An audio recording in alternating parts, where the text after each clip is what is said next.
thank you so much for coming, and thank you for your patience as well. My name is Karim Sultan. I'm a curator with the B709 and the Kyle Dancewicz Foundation. And here we're very happy to be joined with the artist, Lydia Ourahmane, whose work is currently on display downstairs the exhibition at B709, the exhibition Tassili, which was on from the 16th of March until the 20th of May, so we're in the final week. And we're joined with Kyle Dancewicz, who's the curator and director of SculptureCentre New York. Now, just a brief introduction for both of these beautiful individuals we have here. So Tassili is a project that, as a film, and a project that spanned a couple of years and took the effort of so many people. But it was initiated really and premiered at SculptureCentre in New York with the curatorship of Kyle here. So we're really lucky to have the both of them here together in Tunis. So the exhibition traveled over a number of different countries. Started in New York, went to Fondation Louis Vuitton in Paris, Nottingham Contemporary in the UK, Raison Gallery in Algiers, Mercer Contemporary in New York, in Toronto, Canada. Where else did the exhibition go actually? There's a number of different places. And of course, ends here at B709 in Tunis. So we're very lucky at the end of this long journey, international, around the world, to be the place where the journey comes to an end and to have this conversation with the two of you. Join me in thanking Lydia and Kyle in an artist-curator conversation here at B709. Thank you so much. Hi everyone, thank you so much, Karim. I also want to thank Lydia for continued conversation around this and other works. And I really want to thank B7L9 and the Kamel Lazar Foundation for joining in this really wild commission and for being so on board so early on before any of it existed. Really appreciate this partnership. We will talk about a few things as an introduction to Lydia and her work, her way of working, and some of the ways she thinks about these kind of major projects she undertakes, of which Tassili is just the most recent. We'll start talking about Tassili, then also get into some recent exhibitions that have been on view, also kind of traveling and returning between Algiers and now back to Algiers after a long tour in Europe. Yeah. Some of the ideas and themes that come up in Tassili, which is downstairs, which I hope you've seen. Has everyone seen the film downstairs already? Yes. Okay, great, yeah. Have to check to know how much to describe beforehand. But as you can kind of see, there are these themes of the desert and the transformation of the landscape, histories of landscape film, the particular past and history of Algeria, drawings and communication with people in the past through art and time, and our own projections onto those people in the present, as well as walking, pilgrimage, and being guided. So I wanted to just kind of start by asking Lydia to describe, now about a year after producing this exhibition and this video work, kind of what is it, and what does it include, and what are the elements of it that are kind of standing out to you now? It's a film. It is a 47-minute film that is scored by 4 different musicians. So there's 4 different, I guess, soundtracks that kind of inhabit the moving image work. Tassili really began with, I mean, we actually spoke about not speaking about it in terms of like chronology, but I kind of had this experience in the desert in 2019, and that was really like the first time that I'd been to the Sahara, but it was the first time that I'd had a kind of like truly like out-of-body experience. And the desire to go there at that time was really based on this kind of this question of fear. So I used to be very, very scared of speaking in public. And I would like I did this conference once in Paris, and I think I was on like a panel and I said like 5 words during the whole thing. And the 5 words were like, can I just think about that for a minute? And my friend, who's this really amazing Russian-Algerian artist and philosopher, she was in the audience and she came up to me after and she was like, you cannot do that. She was like, people come here, they take their time that you speak, you know? And that moment I just realised, I was like, okay, I have to work really hard on this, you know, like what is preventing me, what is silencing me, you know? If this is, you know, if the world that I'm kind of trying to bridge is like to do with communication, then I have to go over this fear. So I was in Algiers and a friend of mine was like, okay, let's go to the desert. You have to go to the desert. And we found, it was like Tarit, which is just near Morocco. It's one of the oases in the east of Algeria. And we took like 17 hours, like trains, cars, whatever, and we ended up there. And then the next morning I woke up really early and I just went and sat like on a dune, just like looking out into the sand. And I just really was like meditating on this question of fear. I was like just placing that kind of concept like into the landscape, I guess. And then, you know, the next time I looked at my phone, like 5 hours had passed and I had no idea like what happened. It was like completely as if I thought like it was 5 minutes or something.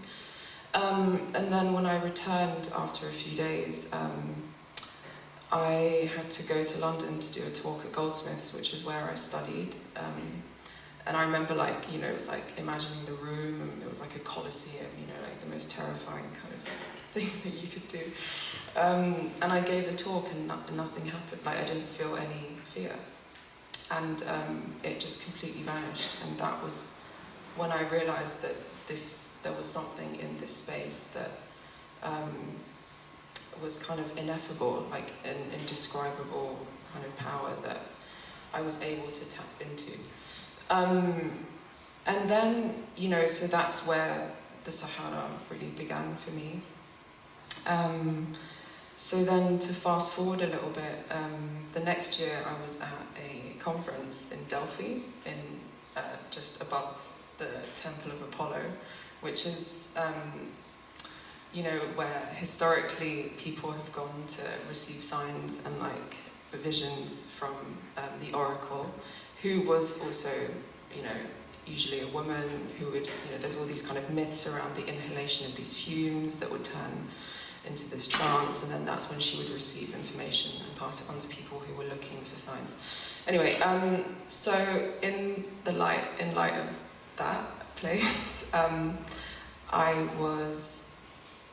I met an artist who is American and Qatari called Sofia Maria, and during that conference, when she found out I was living in Algiers, she gave me this this note, which was this. So it was this drawing of the alien god, and on the back, "Take me to Tassili." And so immediately, and she also gave me this book which was talking about like the Kingdom of Mali and the ancient salt trade route. And in this book, it says that the cave paintings in Tassili Najd are the only thing worth seeing on that whole journey. So something kind of, I guess, receiving this sign, let's say, kind of locked into my existing kind of desire or search to remain in that space that had such a profound kind of effect on me. So I was immediately like, I'm gonna go to Tassili. So then I did 2 trips. The first time was in 2019, and that was more like, you know, I was. Huh? What? Oh. Forward, okay.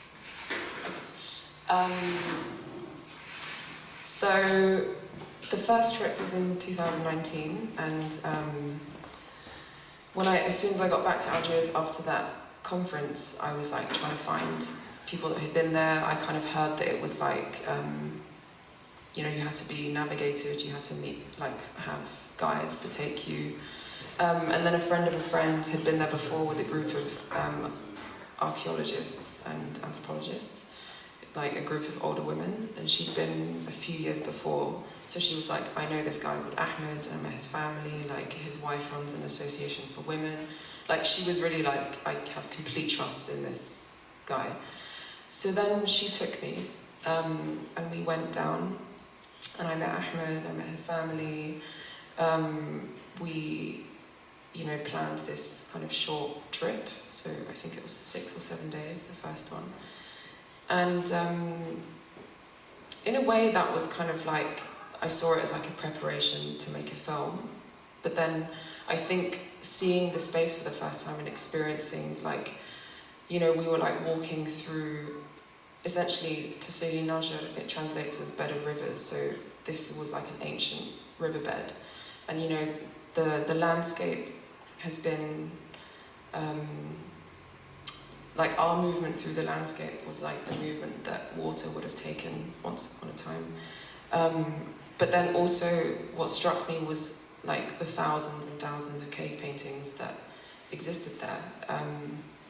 And, you know, they're also like one of the least documented group of cave paintings in the world. And I think at the time, before I went the first time, almost everything that I had found on this, or like the most kind of extensive documentation, was done in the 50s by this explorer, but it was like a kind of like a French-funded expedition, which was happening around the time towards the end of France's occupation of Algeria. So they started to, you know, there was kind of claims being made on like the cultural assets of the country by way of like discovery. So anyway, I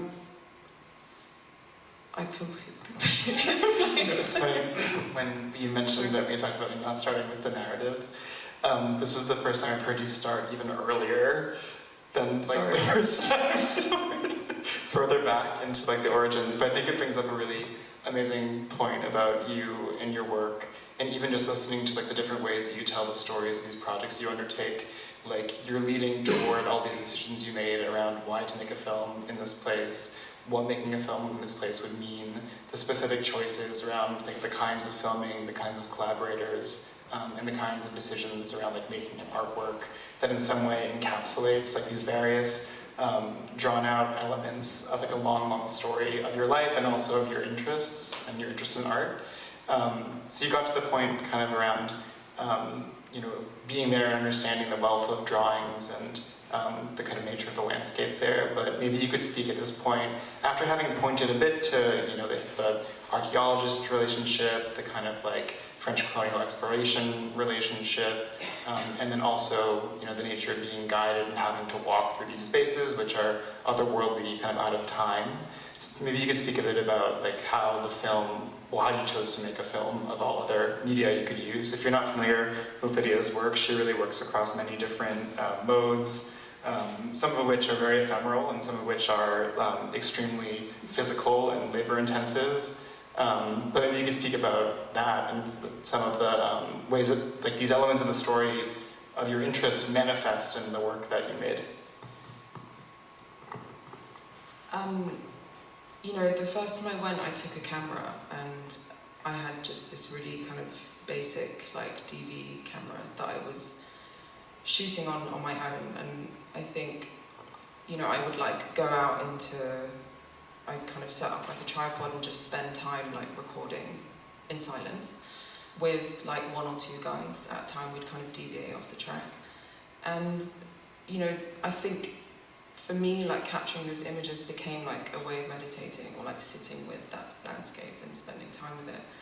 And, you know, I think after kind of when I returned and I was looking at all this footage, I was like, it's just not good enough. Like, it didn't look like what I experienced there. And then that kind of instilled this desire to return also with like better equipment or to kind of capture it in a way that felt like closer to what it actually felt like. And I think that, you know, ended up being the thing that kind of moves the film. You know, it's shot in first person, you're like moving through the landscape as if you were encountering it for the first time. But that was also really how we made the film. Like, we were walking, you know, like we had to walk up a canyon, and then we had these kind of points that we decided the route with the guides. But we couldn't turn around, so it was always going forward. Anything we kind of passed, that was the only chance to film. And I think, you know, there's kind of like in practice or like improvisation, you know, having to, and I remember like, you know, we'd have to be like checking the floor if there's anything that's going to trip us up, like as we're, so there was like someone like, you know, the whole thing had this kind of, there was like an urgency to it. And also, you know, watching the film, I've seen it so many times, but actually yesterday when the 4 musicians did the rescore, it was like, it felt like the first time I'd actually seen those images again. And I could actually read them completely separate from this kind of score that I have tied them to. And suddenly I was like, you know, I could really feel this desire to capture everything, or like this kind of like constantly searching or like looking for, you know, wanting to like, yeah, like take it all in. Yeah. And there's something kind of, what's the word? It's not like greedy, but like... Hungry. Bulimia. Huh? Bulimia. Bulimia? Wanting to Yeah. swallow it. Yeah. But I think that kind of, like, you know, nature kind of is such an all-encompassing thing, and I think the limits of image making, at least for me, was like, you know, how to capture that. And the limits and the histories of image making too. I think that like one thing I really note as you were starting this project is like a sense of anxiety or conflict about the process as a whole, which has to do with like an intimate knowledge of how image making and production can be extractive, can be exploitative, can have all these different dimensions to it. And I think it's worth pointing out that as you watch the film, in this kind of like hungry or, you know, this like desire to consume kind of nature, like you use, this is 35mm camera. These are like stills from when you were traveling that aren't in the film themselves, but kind of exist separately as a documentation. There's 4K video footage, which is the first high-res footage has been taken of these drawings ever, for most of them. Then there's the kind of Bolex film, the kind of like tourist film that's been, you know, digitized when you see these kind of glimpses of an older period of traversing the desert and image making in that way. And then also there's a lot of photogrammetry and 3D scanning, which appears very subtly in most of the film, like here and there, and then in one section in particular where it's quite pronounced.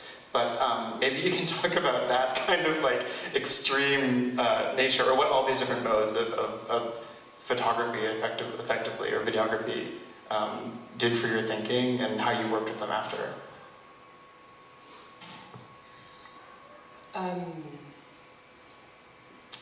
I think we took too much, actually, in hindsight. I mean, there was this, you know, the way that the project came together, or like the different people that collaborated on it, really felt like, you know, everyone had a very different kind of approach to documenting or image making. Like there was even, you know, like a kind of 3D animator artist there. There was someone who works very much with sound. There was a psychiatrist. There was 2 cinematographers who had various experiences making like feature length or like documentary.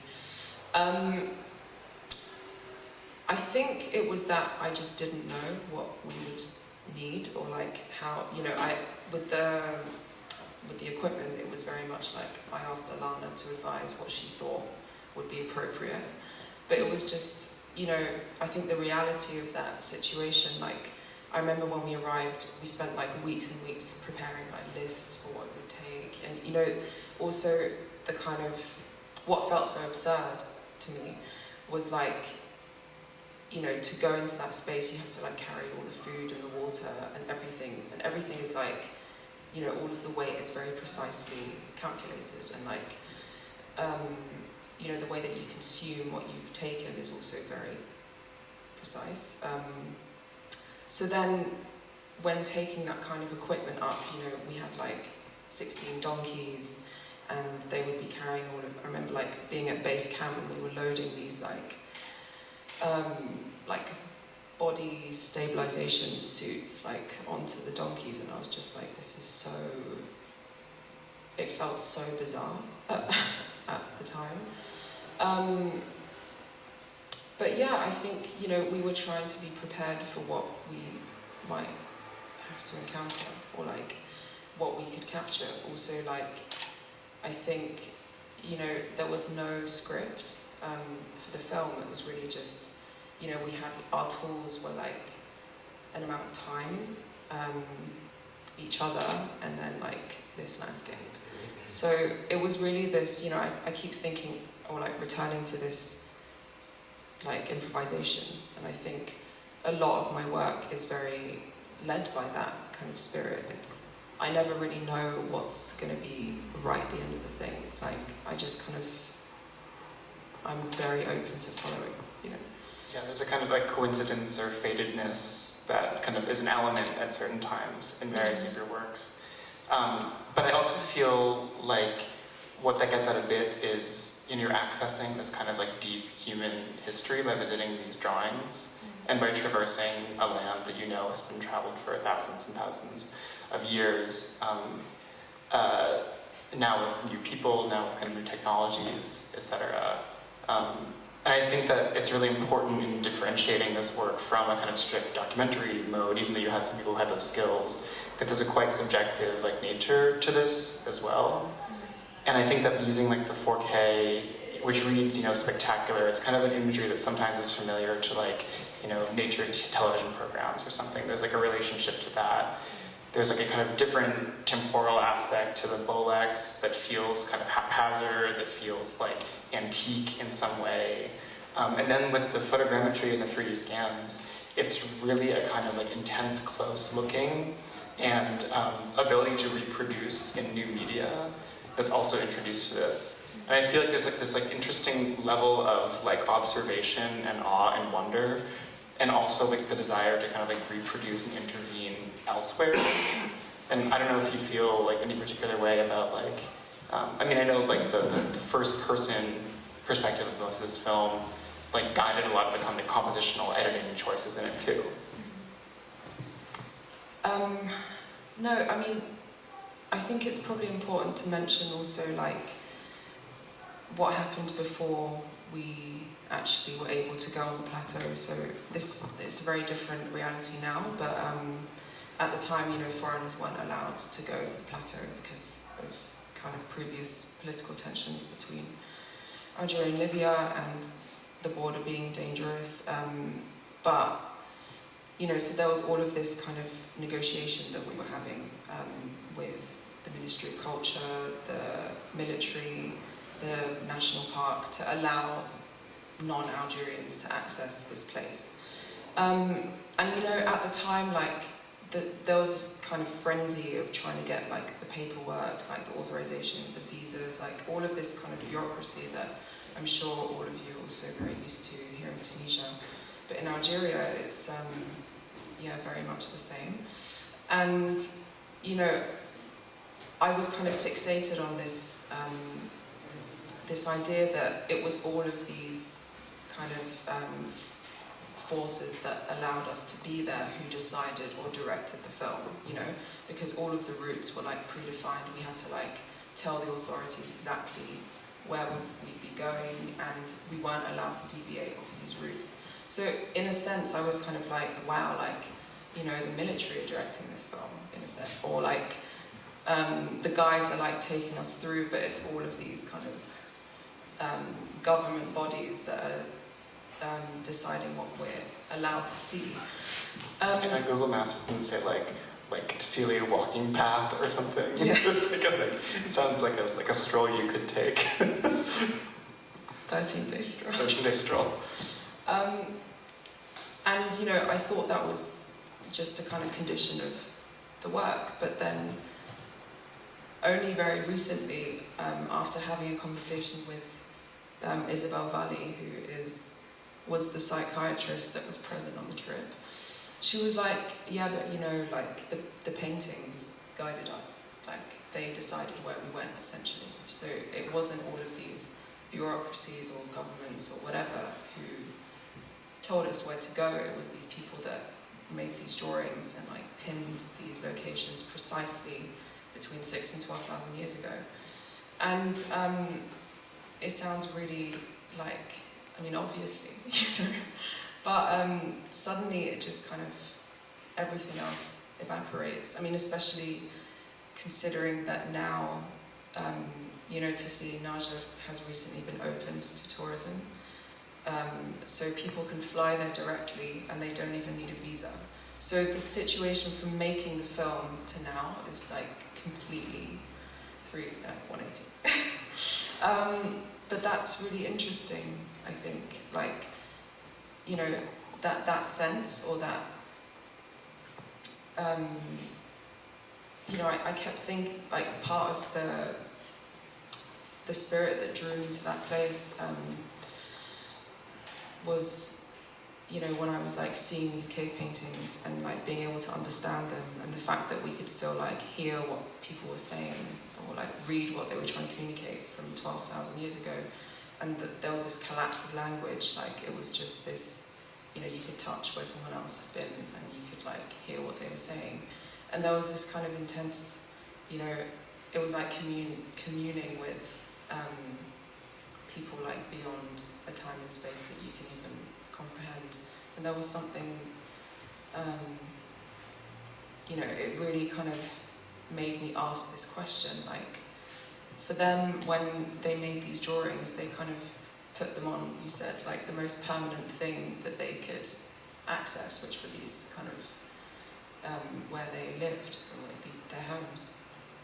But I think as like an artist, it kind of makes you wonder, like, what am I making? Or like, how am I communicating with a time that will be like way beyond me?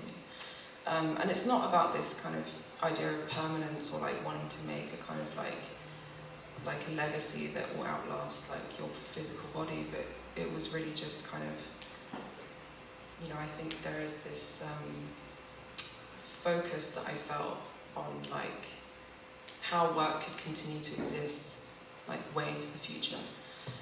And yeah, I think and stories. These books, it's just even further into the future too.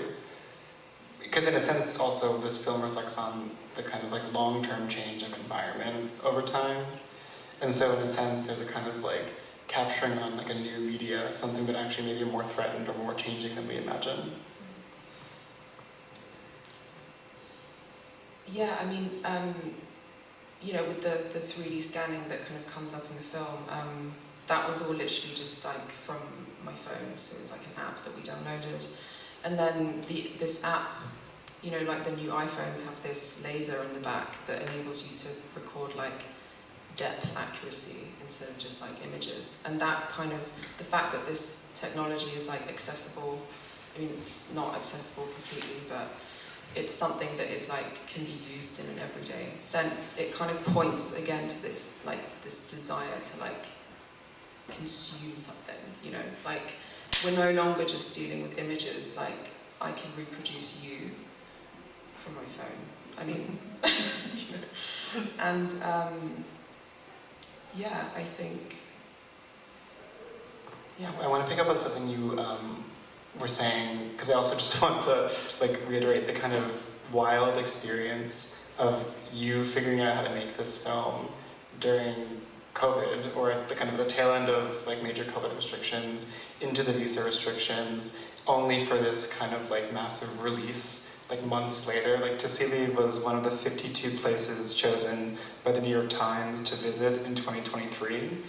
Like there's this huge kind of like tourist idea that just emerged, you know, kind of immediately after you had kind of pushed against like the last, you know, bureaucratic issues that prevent someone or allow someone to make this film. And I was thinking about it the other day, and I was thinking, you know, it doesn't make me feel like, oh, it like makes it cheapens it in any way. In fact, like it makes a further contrast between like the power of the drawings through time and the kind of like temporary power of these bureaucratic structures through time. Like, in the kind of major contrast between that is so striking to me, and it made me think of this idea by the anthropologist Michael Tassili of the magic of the state, which is the idea of this kind of awe-inspired relationship to bureaucratic processes by which you feel you're being acknowledged or denied various accesses or permissions, and how much that's been a factor in your work, both in Tassili, but in other works as well. Maybe it's a good transition to speak about another work of yours, which I really feel benefits from the storytelling that you have around it. Sorry, I'm going really quickly with the slides now, but this is, just quickly, this is the installation at SculptureCentre in New York, in Mercer Union, Toronto. In Paris, we put the film on the ceiling, but that was really just a kind of like spatial decision, but I think that really, it really changed the film for me. But in an interest, like, people kept saying that they'd go in there and fall asleep and then kind of be coming in and out of this. Hallucinogenic experience. Which is one of the kind of like strange, like, faux readings of those drawings by the French anthropologists, right? That people were on like various mushroom trips. Mm-hmm. Yeah, the mushroom films. Yeah. I just want to quickly talk before we go into the bureaucratic thing. No, sure, yeah. I follow you. The stone. So there's this. I wanted to talk about the stone, which kind of starts the film. So it's this like 3D render of this precise stone. And this was a stone that I took in 2019. And, I remember seeing it and I was like, I need to give this to Sophia. So it was kind of this promise to take her there, in a way. And I carried it to London. I remember it was like a bit difficult in the airport. They were like, c'est interdit, and we were like, please, and then, so I took the stone and I took it to London and gave it to Sophia. And then 3 years later, when we were due to go and make the film, she was like, we need to take that stone back. And then in the end, she was the only one that didn't get the visa, but I had the stone with me and I carried it back to Tassili. So like as soon as we got picked up in the car, I was sitting next to Ahmed and I was like, I brought that stone because I want to put it back where I stole it from, essentially. And he was like laughing and he was like, it hasn't rained since 2019. And then he went on to tell me about this like sacred stone that they have in the region. That's this like black stone, and in the Tuareg people will go and pray to it and rub butter on it when it hasn't rained for a long time.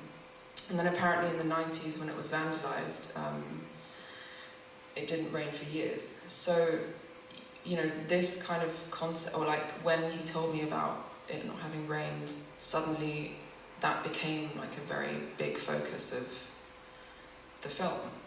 We were kind of doing this pilgrimage to return the stone, and it was like this prayer for rain. And I think, like, when we finally returned the stone on the 12th day of the trip, and we did this whole ritual, like we took the stone to the last remaining source of water on the plateau, and we like climbed down, like washed it, paraded it, like, it was this whole thing. And when we put the stone down, I think all of us at that, I don't know, I guess we were like, it was like, I understand this concept of like a mirage now, but we were like, really thought it was gonna start raining. We kept being like, look, I think there's clouds coming. Like, it really became this thing, and obviously it didn't rain immediately.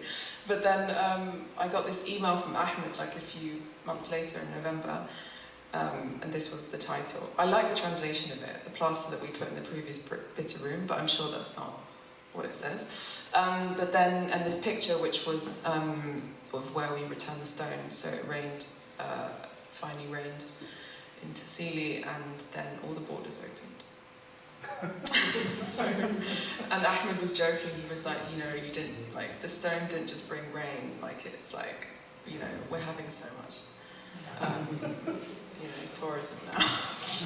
Did you want to touch on the tourism idea a little bit before moving on to?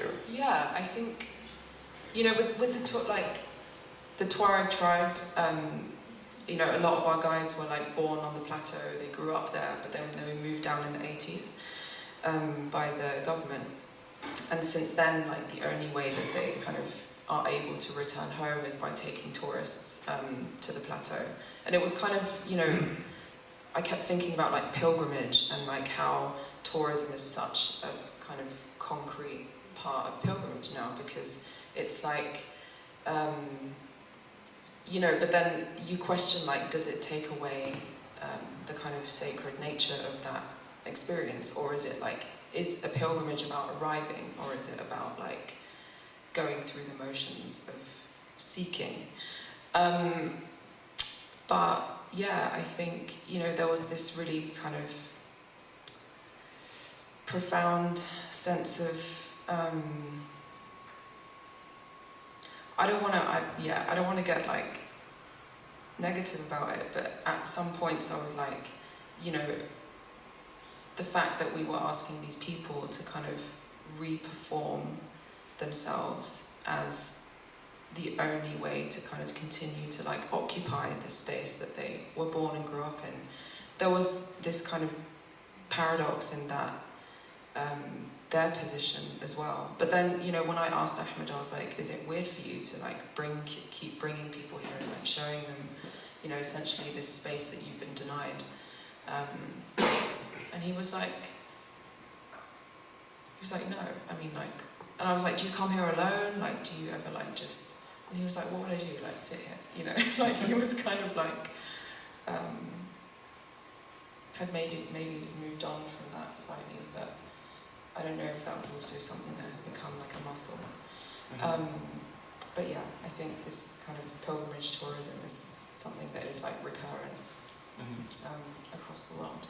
Yeah, and also as a kind of like economic project that, you know, like seek international funding, for example, or can like seek various infrastructure support, like whether or not it ends up being implemented, like becomes this kind of like specter of like an economic driver around this area too, and then also becomes like a direct conduit between like funding from various sources and this particular part of like the Algerian state, which I can imagine is like a kind of like elusive and opaque process through which like this industry is supposed to be developed. But now also, you were telling me earlier today that with the opening of the borders is like an official way to like request and sign up to have like a guide meet you at the airport effectively, and then bring you in.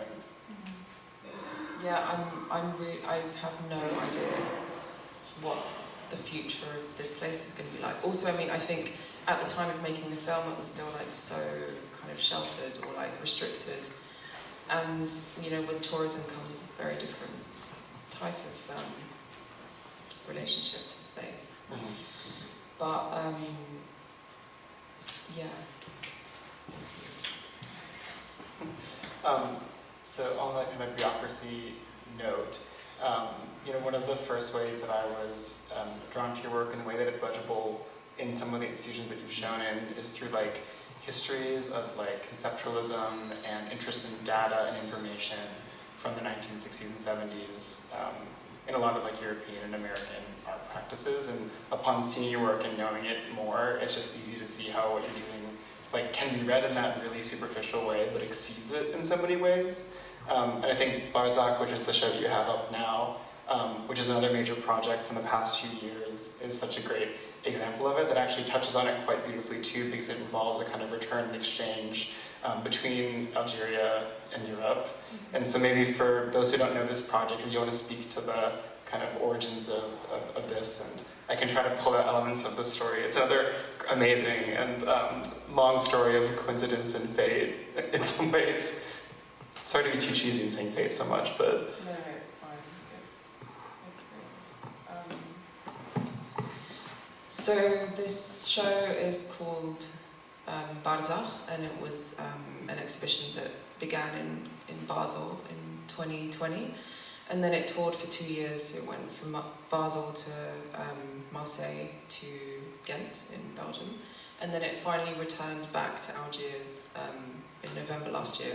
So this is basically an apartment that this is the furniture from an apartment that I was renting and living in Algiers from 2018 to 2020.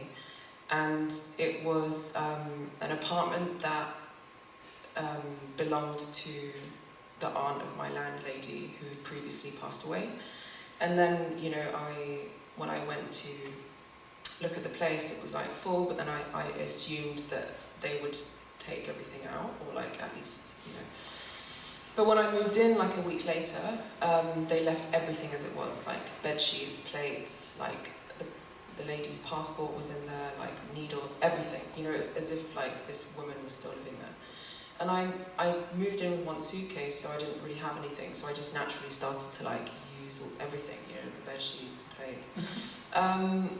And then, you know, I'm going to try and go a bit fast, but the building itself was one of the first buildings that was built by the French in 1901, and it's like a blueprint of like a Parisian apartment. It's like Haussmannian architecture. And, you know, the front doors, so it was like I'm just going to skip a bit. Yeah. So this was the front door. This is the original door from 1901, and then just behind it is a door that was added in the 90s during the Civil War. So obviously Algiers was under strict curfew, and, you know, no one really knew like who was on whose side. So there was this, you know, out of fear, like everyone was barricading themselves into their homes. And I remember, like, you know, there was 9 locks on both of the doors, and every time I felt paranoid if like I thought that someone had followed me home. I don't know, all of these kind of things manifested in how many locks I would lock when I got inside. And so, you know, this door became this kind of like encapsulation of like, or has been this encapsulation of fear over so many generations, like, you know, beginning from its, from 1901 until now, and it continues to kind of perform that. Anyway, so then in 2020, I ended up leaving Algiers, and I got stuck because they closed the borders. So this is like whilst it was still like a home, I guess. And then I was in Marseille, and while I was in Marseille waiting, you know, I was like, they were like, we're going to open the borders in 2 weeks. It didn't happen. 2 weeks. Like, it just never, there was no end to this. So that's when I really started to feel like this limbo, you know, and that's where the word comes from, Barzakh, for the show. But in that time, that's when I started to question, like, what is home? Like, what is this place that I'm trying to return to? Like, none of that stuff is mine. Like, the furniture isn't mine, it belongs to this woman. Like, what is this kind of reality that I built around this, like, space, you know? And I think, but still this like gravity was there, and I didn't know where it was coming from, in a way. And so I decided to move everything. I called my landlady and I was like, you know, because I don't think she knew what I did at the time. She thought I was like a writer. But then, so then I called her and I was like, so I write, but then I also do things sometimes, and like, this is one of the things. And I was like, can I borrow all of the furniture and everything in the flat, and can I use it in an exhibition? And I want to set it out as it was, you know, as I was living in it. And she was like, I don't understand, but like, let me speak to my family. And then, you know, after a while she was like, she called me back and she was like, okay, we don't know why really, but like, we trust you. So then I called my friends and I was like, I have this crazy idea, I want to move everything from that flat to Basel, and they were just like, okay. But you know, me not being able to go in, like the whole thing was done via FaceTime like this. It was like, but in asking like my closest friends in Algiers, you know, they were the ones that like packed everything, made sure everything was protected, like, you know, everything was kind of carried by them. And I then, you know, later on realised that that's where this feeling of home was. It was in these gestures and these people that I loved. It wasn't in these objects, but that kind of, these objects like held that, retained that energy. And anyway, so...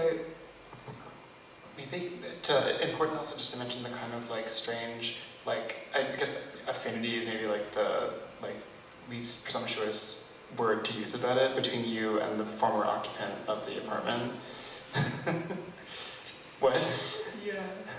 Well, she was like my roommate, I guess, because like... Right, this is what I mean. So like a recently deceased woman who, you know, in some ways is still very present in this. Because it's not just like you're moving like your apartment to Basel. It's like a highly charged space that like for you as an artist required you to move everything out of the apartment in order to like grasp at that relationship or kind of bring that relationship out for another audience.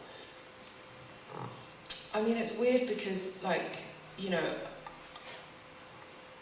in a sense, like, I felt like, I mean, this was like an after kind of thought, but I noticed, you know, based on the objects that were in the house, I would start to adopt these, like, kind of movements. Like, there was the silver tray in the kitchen, and I guess she would use it to, like, put coffee and tea on the table in the living room.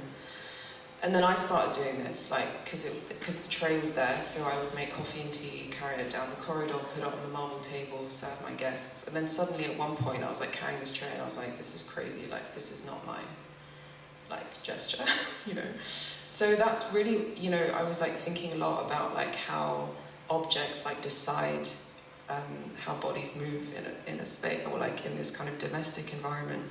But then to go beyond that, you know, how did I form this very, like, an attachment that was strong enough to, like, want to, like, be reconciled with these objects somehow?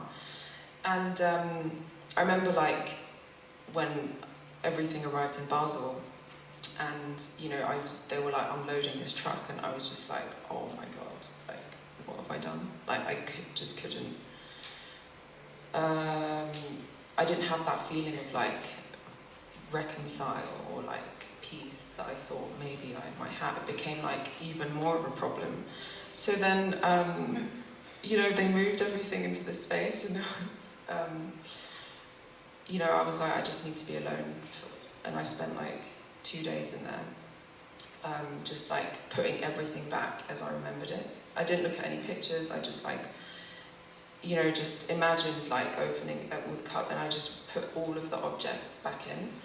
Almost because I needed them to like know where they were again, or there was, you know, this kind of very violent action of like movement that, or like, you know, and then part of me was like, I've just done the same thing to them that I experienced as a child, like being moved from Algeria to the UK, and I suddenly saw that kind of mirrored in these objects that I'd like.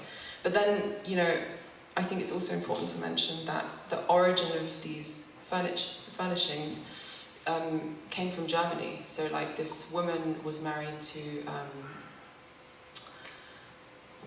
man in Germany, and then when they divorced, she returned to Algiers with their household belongings. So already, you know, and I kept thinking like she continued the rest of her life living with like this kind of ghost of her previous marriage in a different country in this other life, you know, and like that was already embedded in like the weight of these objects. So then, you know, taking them back to Europe, or like, there was this kind of, and I think it was only resolved when everything finally returned back to Algiers, like, and I reinstalled the apartment back into the apartment, you know, and it felt like there was no violence, like the violence that I kind of imagined that happened, like, completely disappeared. So yeah, I mean, I'm interested in this kind of like, what does return mean, or like, how does it behave? Can you ever truly return, you know? Yeah. I mean, this was... Oh, there's one thing that did not return. It was this door. I wanted to take the door out, and I think part of that was this whole kind of, that being this like threshold that has been a place embedded with fear for like over a century. I was like, what would happen if we took it out? You know, can it continue to instill this feeling? And yeah, I mean, my landlady really, I can't believe she let me do this, but... I think it's like you know, I've thought of your work for a long time as like a series of undertakings sometimes, and like that's like one way of framing like a certain like mode of contemporary art production. Like the artist undertakes something and it has a result. It's like a form of like process art to like the nth degree. It has elements of like storytelling and narrative in it, and often has like one exhibition outcome, like through which like the processes that you've undertaken, like, you know, some energy of them is retained, and also like the way that they can be retold, the object is retained. But I never thought about until now that like part of that process should also be like afterthought and like reconsideration, and like the exhibition is like one kind of like way station on the way to like what the full extent of the work is. And I don't know, I mean, I feel like it's just amazing, like, to kind of like keep hearing about this work and the kind of like changing nature of your relationship to it, and also what it can mean artistically, and the kind of dimensions of like art making that are just not captured in like any way to describe it in photographs or as an exhibition. And I think it's particularly like funny and ironic that like in order to get these works out of Algeria, you had to basically invent like a legal category of installation art in Algeria. Yeah, I mean, this was another kind of example of, so when we were trying to export the work as, the artwork, you know, we submitted this kind of documentation, and it was a picture of furniture, various furniture in the apartment. And then the Onda, which is the kind of like, it's for artists to register their artworks with the state to make it like formally recognized. So we gave, and you need like a formal recognition before you can ship. So then we went to them with the pictures, and they were like, so what is this? And Khaled, who runs Rizom in Algiers, but also closely collaborated with me on Barzakh and Tassili, he was like, this is an installation. They were like, what do you mean? Like, because they only had these categories: sculpture, photography, painting, and video. And so they were like, okay, so this is a photograph. He was like, no, it's a photograph of these things, which are going to be the artwork. And they were like, but what did she make it? And they were like, he was like, no, she didn't make it, but it's going to be this installation. So then there was this whole argument that erupted in this office of like, she didn't make those furnitures, so they're not her work, you know. And he was like, yeah, but it's, you know, it's an installation, it's like a form of like art that has been around since God knows when. And then he was like trying to explain about like, you know, found objects and like the use of found objects in history, in art history. And he mentioned Duchamp's urinal, and they were like, no. And then he mentioned the banana from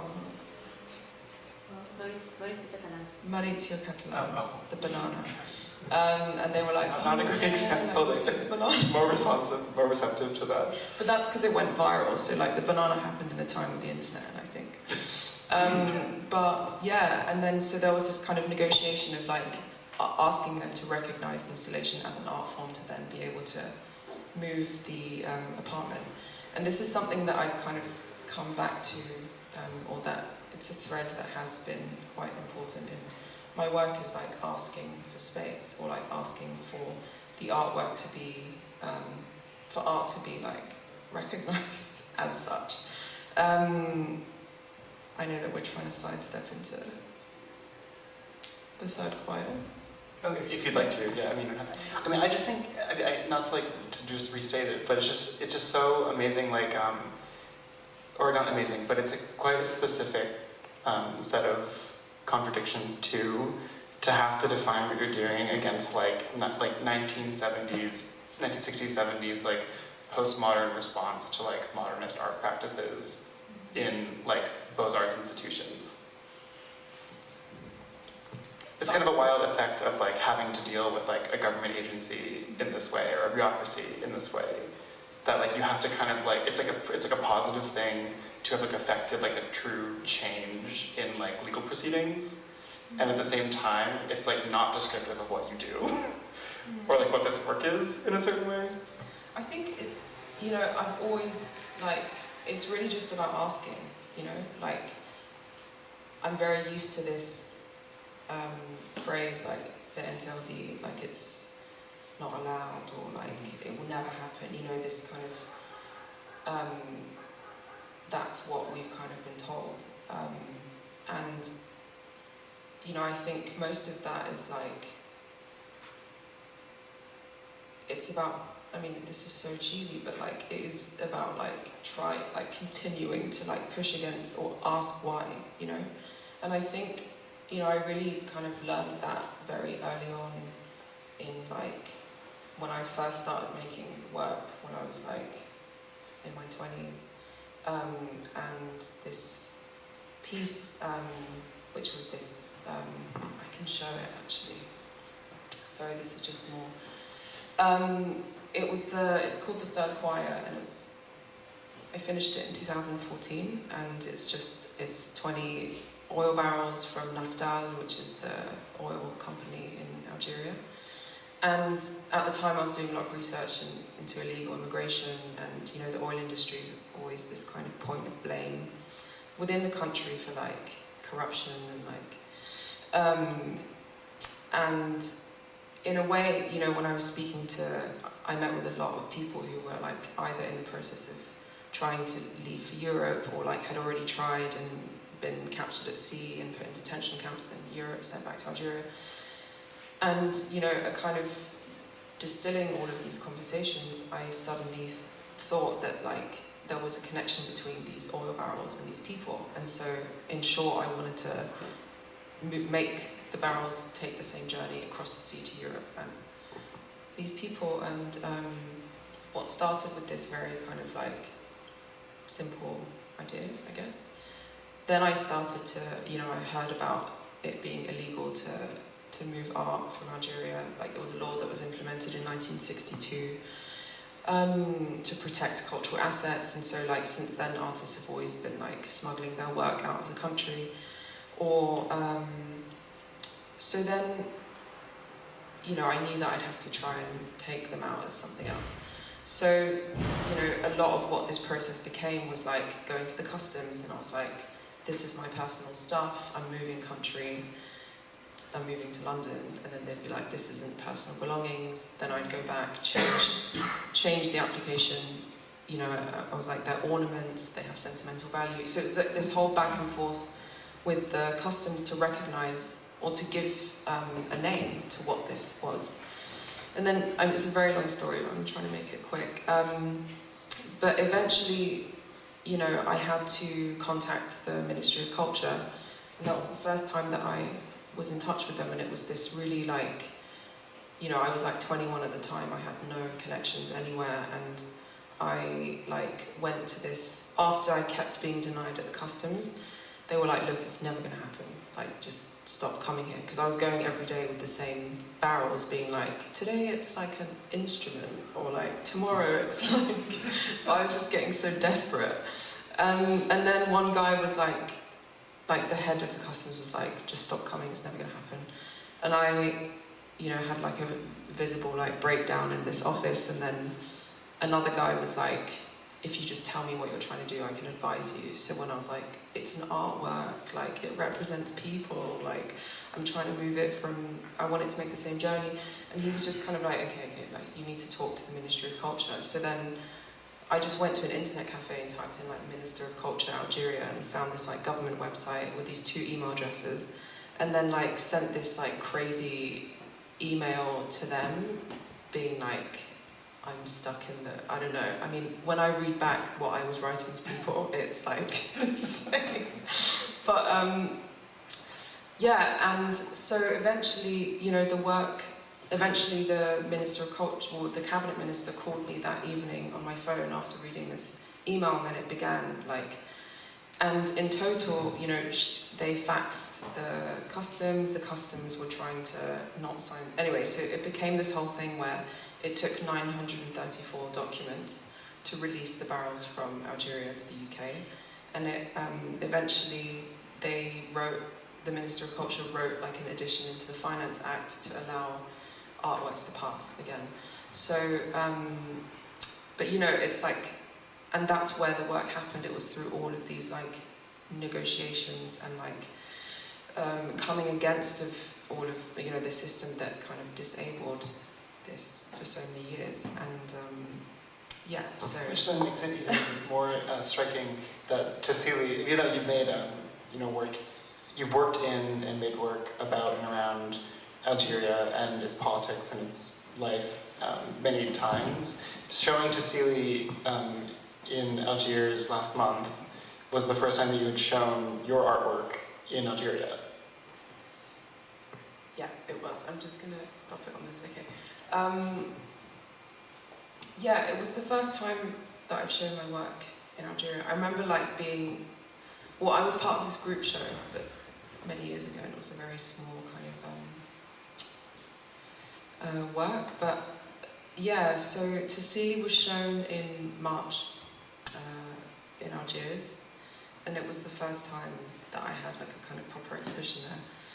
And I think what was, besides it being like a really important moment for me, like to show my friends and colleagues who've been so involved in like various projects that I've been doing in the country that usually get shown outside, it was really interesting how like the project was received. I think like, you know, there was like a lot of like official people who were coming to see the work and like tweeting about it, like the you know, British ambassador or like the Mexican ambassador, or and I found it funny because I think because they were being sent there by the cultural ministry. I don't know, but I think it was like, you know, Tassili was really the first work that didn't have these very kind of outwardly political like narratives, like frontally. You know, I think with like Naftal, it's more kind of pointing at various like problems within the state or like the economy. But I think with Tassili, it was this project that purely celebrated what the country had to offer. I mean, kind of. Well, in some reading, in a reading of it that is conducive to showing it. Yeah. Yeah. Yeah, and you know, it was like the first time that I was kind of in like the national newspaper, or like that journalists came who maybe, you know, would never have come to write about another work. Yeah, and I think, I mean, is that kind of what you were asking? No, yeah, totally. I mean, I think that like to understand like the lengths that you've gone to like produce special categories for art in Algeria, for export, for like other kinds of considerations. I just think it's like, I mean, we were talking about earlier too about, you know, these multiple readings of like this work and so many of your works, but there's like in Tassili, in Third Choir, and in Barzak, there's this kind of like, you know, industrial, domestic, and kind of like long geographical kind of like dynamic happening, through which like various elements that you've like worked through become visible. And so, I mean, I just was more kind of bringing it up to bring it back to Tassili, and to say, I mean, I don't know, is there anything else that you want to add or bring to the conversation, or we can go for some questions? Let's go for questions. Sure. Yeah. Alright. Thank you both. It's a bit more. So we're now open for questions. So if anybody would like to ask Lydia and Kyle a question, we have a microphone here. Questions, comments, conversation. I know some of you have some questions for sure. You can also grab some coffee. Oh yeah, we'll definitely do that. Of course. This question for Kyle, so we let you time to breathe Lydia a little bit. I wanted to know about your relationship, because you said you've been following Lydia for so many years, and what drew you to her work, and have you been yourself to Tassili? If you can tell us about your relationship throughout the years, and seeing the evolution of Lydia's work. Sure, I first saw Lydia's work when she was in a very small gallery exhibition in New York that had a treatment on the floor 10 inches 10 inches? A decade. A decade of her hair in a braid, cut off and on the floor, and various casts of her torso. And it was like totally a puzzling exhibition, but had elements of artworks that I'm really interested in, which is kind of interventions into the environment of gallery spaces, and also some elements of figurative sculpture, some traces of other processes that have been undertaken. And I was saying to Lydia earlier that really my entry point into her work has not been through like the politics and history of Algeria. It's been through what like have turned out to be quite limiting frameworks of conceptual art from my art history education, like through which, through Lydia's work, have really been expanded, and also to understand, you know, the specific context that she's working in and interested in. But you know, for me, it was more like, well, here's this artist who will undertake these massive projects that have profound impacts on her life, that often have like a foot in the real world of changing various administrative or bureaucratic processes, and to understand the specific context more through this work, which I hope many people have. I mean, in New York, when we were showing Tassili, it's the first time many people learned about any of these dynamics, you know, in that part of the country. Yes, that's my kind of entry point. And no, I have not been to Tassili, but now that there's fewer visa requirements, perhaps we'll go this winter. But you want to go back again too? Yeah, always. I mean, Tassili's like, there's 7 plateaus, so we really just visited one. But there's like Jabbaran, I mean, there's many different, and they all have very different kind of styles of cave paintings. So Jabbaran is more like scenes of rituals and dances, like praising the sun. So I think that's, I'd like to see that. I know I have questions, but before I selfishly take the microphone. So, quick question from my side to keep the conversation going. So, Tassili has traveled many different places around the world. It's sort of done this really beautiful journey across the globe. But I'm curious about the reception. I know from your side, you know, it's more about presenting the work and making sure the exhibition works. But when it went to Algiers, I'm curious about the sort of the feedback that you got there, and because the work means something a little bit different when it's shown, for example, in Toronto versus in Algiers. So I'm curious about that. I mean, it struck me how few people in Algeria have been there, even. I mean, you know, it's still extremely far away. It's like 3 hours flight down south, and you know, even though we've kind of like, we have like Tassili Airlines or like Tassili coming there, like it's still this quite a mysterious place, even for people within the country. But a lot of people are like, we need to go, you know, after kind of seeing what it looks like, but also this kind of sense of pride that this was what their country had to offer, you know, this kind of history that maybe they had very little like understanding or like ability to grasp, or like even information on. So I think, yeah, it was a very kind of, there was a lot of like, you know, nationalistic pride in the room. But also what was really important was, I mean, for me was Ahmed, my guide, who went with me twice. He came to the opening and he saw the film, and you know, everyone was asking him like he was in his outfit, and he was like, he said something really poignant actually, because you know, there was a lot of questions about the music, like why did you ask like 4 kind of electronic musicians to make the score, like why doesn't the sound come from the place? But then it really made me kind of think about like, you know, a lot of the films dealing with narrativization, or like how do we implant narratives onto like deep history or deep time that we have no idea what they wanted, you know? And for me that was like a decision to kind of not to use language and not to like kind of imprint my own narrative on the place, but of course music does that. And I think, you know, while so much of the project was like, there were all these different like kind of tentacles, and each arm was given to someone who had a very different kind of way of seeing or like reading.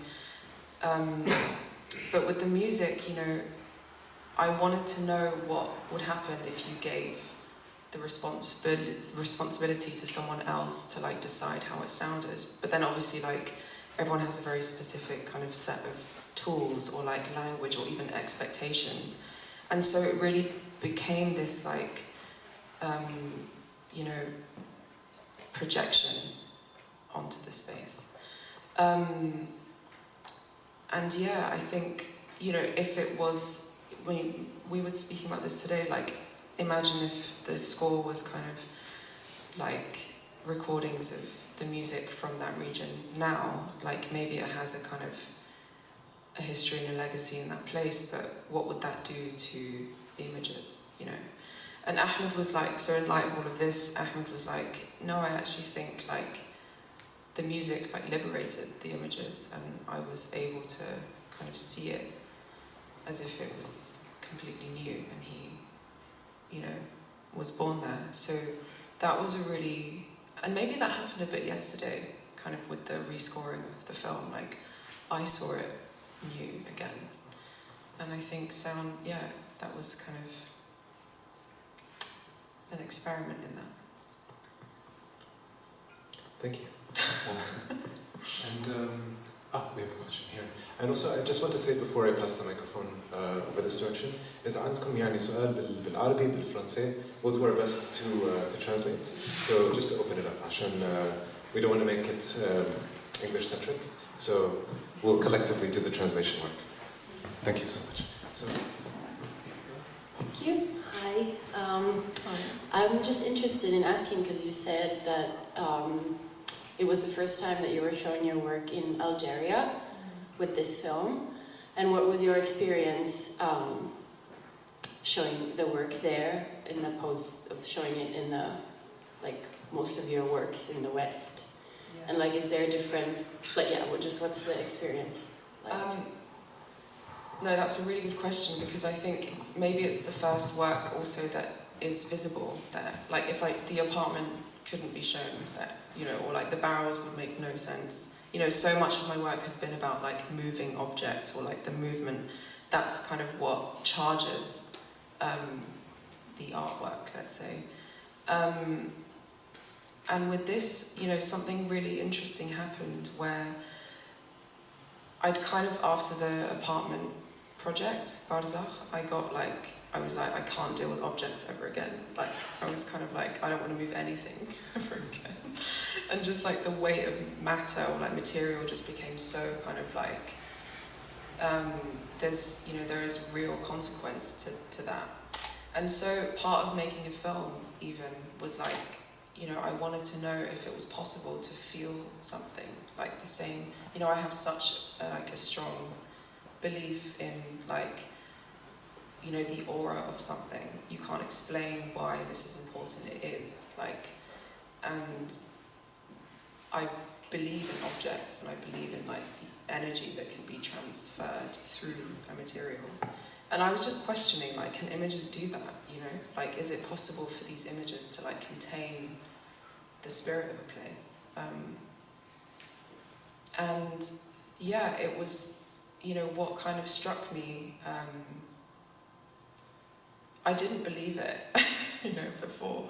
But in making this work, and also, I mean, we said we weren't going to talk about it, but I'm just going to briefly mention this sculpture that was produced alongside the film, and it was using like the scans from the phone that appear as animations in the film, but we basically 3D printed like this sculpture that was made from like factual and fictional like landscapes from Tassili.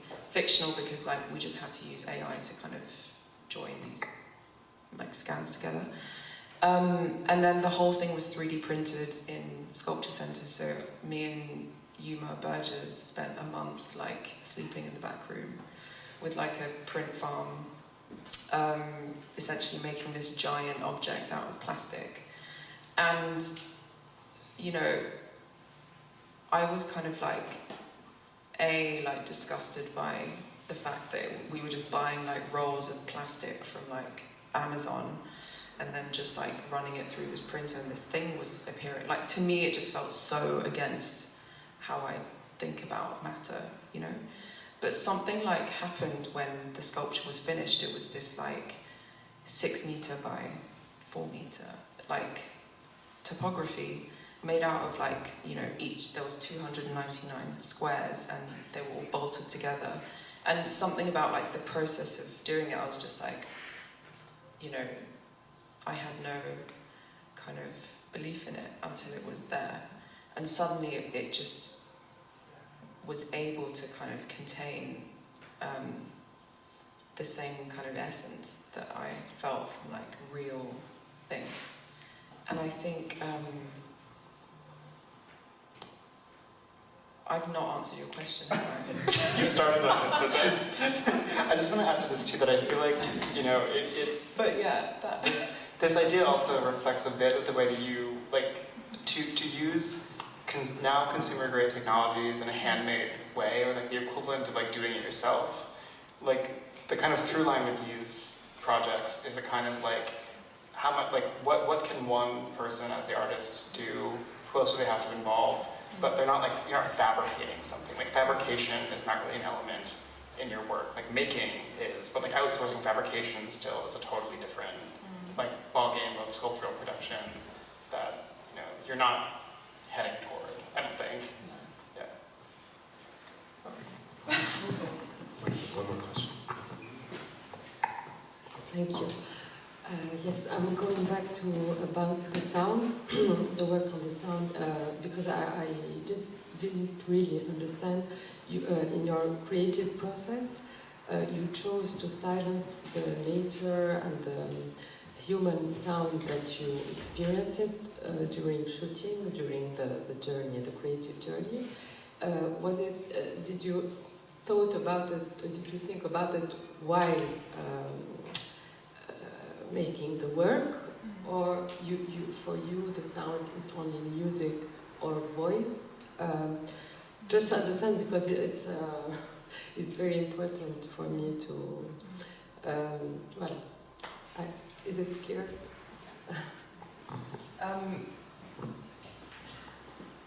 Yeah, I mean, I think it's important to mention that none of the musicians were physically on the trip.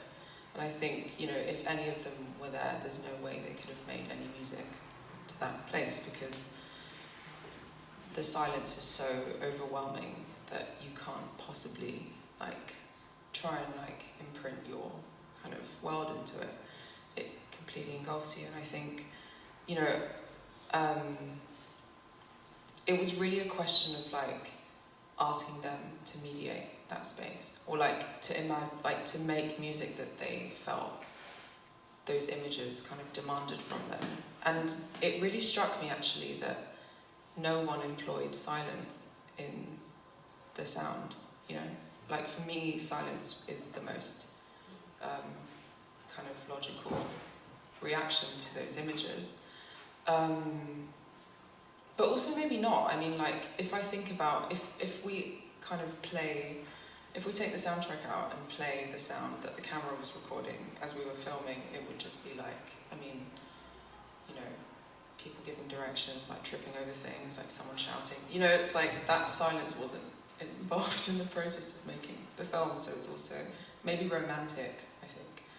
It was definitely, but yeah, you know, so when I cut the film into like 4 parts, there was this kind of exquisite corpse idea, like to give each musician a section that, and they weren't allowed to communicate with each other, so they would just make the music on their own. And it was really an experiment. I was like, how can these 4 people or 4 visions like decide for the images, and how would that feel? Like, will it change the film in the same way that the sound changes, you know? Yeah, so it was really like more of a question of like mediating rather than like what is it gonna sound like, you know?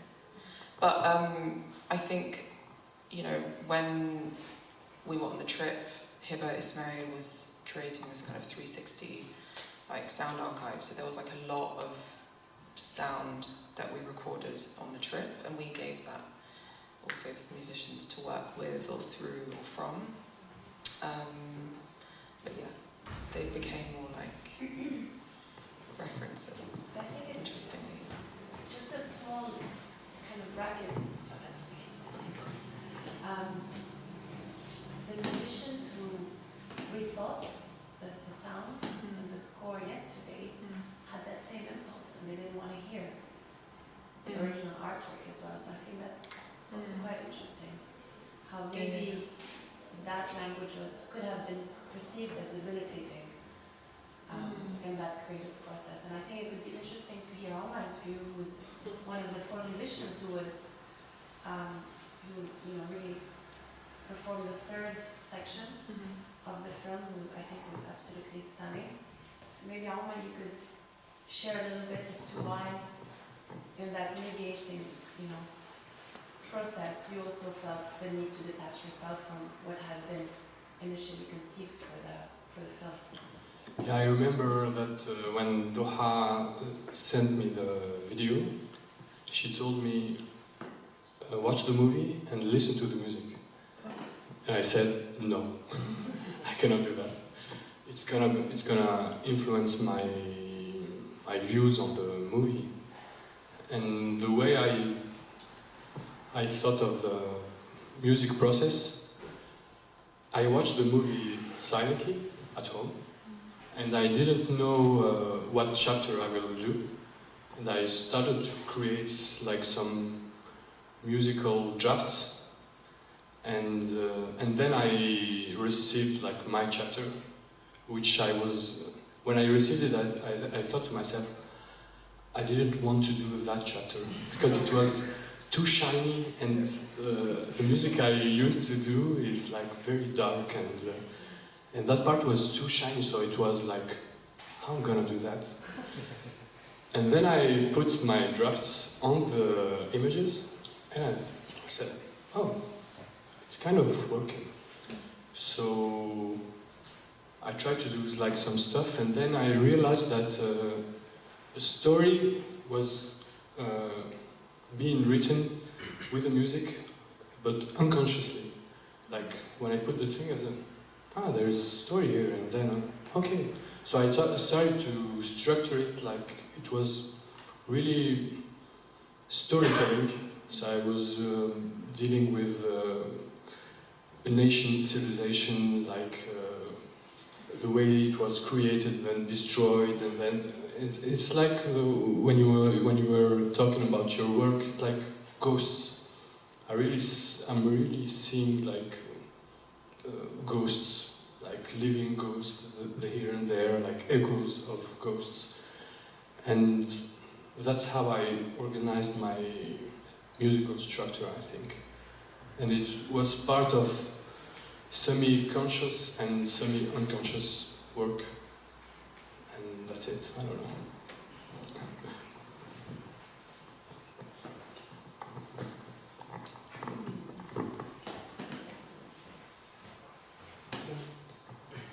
All right, so do we have any more questions or comments? Perfect. So not only are we lucky to have Lydia and Kyle here, but also on the other end as well, looking across, I see so many people who are involved in the incredible artistic communities, practitioners here in Tunis as well. So not only for Lydia and Kyle, but for you as well, I'd like to give let's have a warm applause for all of you for participating, and thanks to them as well. So thank you all.